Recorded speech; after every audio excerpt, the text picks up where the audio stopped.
Welcome.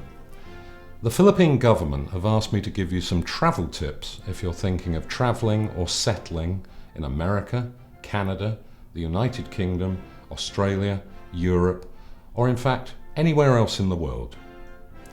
Travel tip number 1. When trying to cross a busy highway, do not stroll casually across holding your hand in the air thinking oncoming traffic will stop. It won't.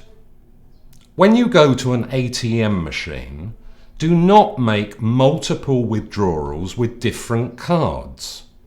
You will be beaten or shot, depending of course which country you're in. Do not hold large group conversations at the top or bottom of escalators. Once again, you will be shot or beaten. Travel tip number 2.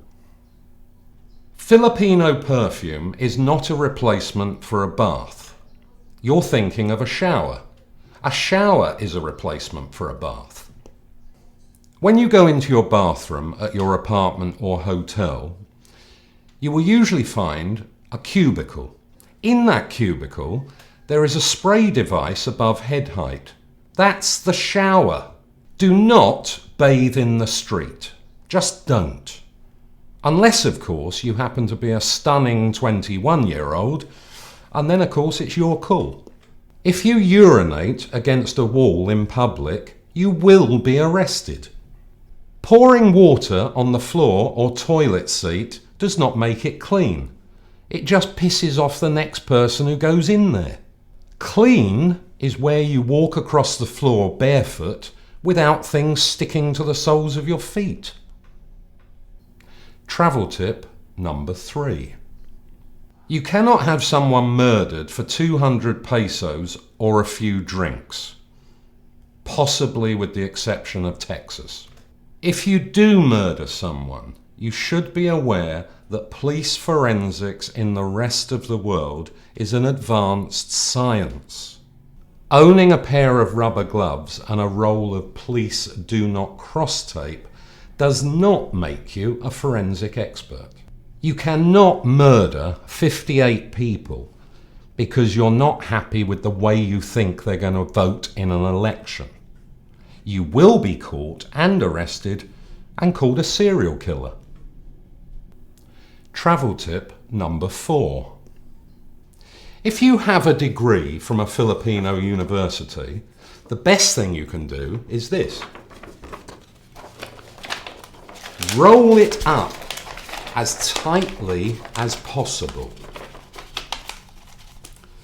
because it will make it far easier to shove up your bottom. They're virtually worthless anywhere else in the world.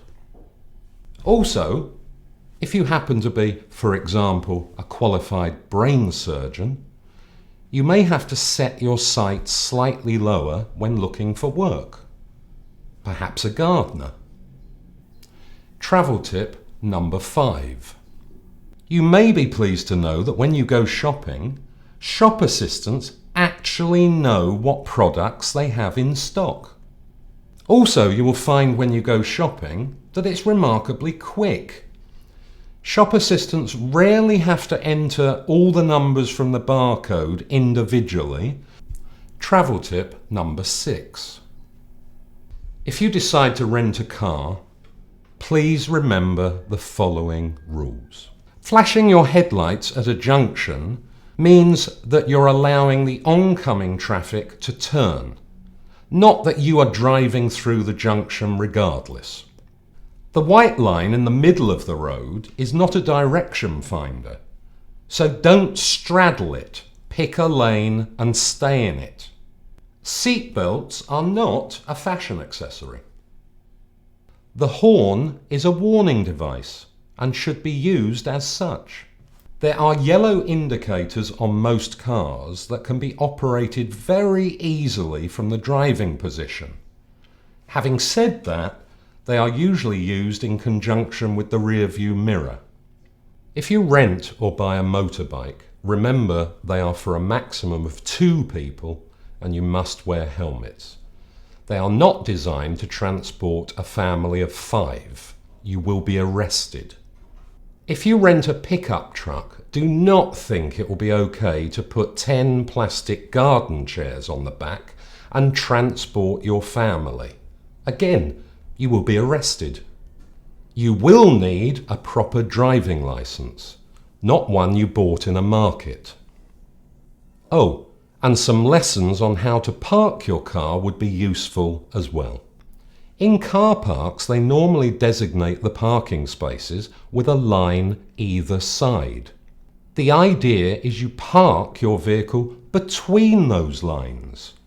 If you don't, your vehicle will be towed away. Travel tip number 7. It is really not okay for a man to walk around with his t-shirt rolled up to his breasts to expose an unattractive belly. Unless, of course, you're Brad Pitt. Not all Western men are old, fat, ugly, drunken sleazeballs. Some of them are young, drunken, fat, ugly sleazeballs. That's it for this week.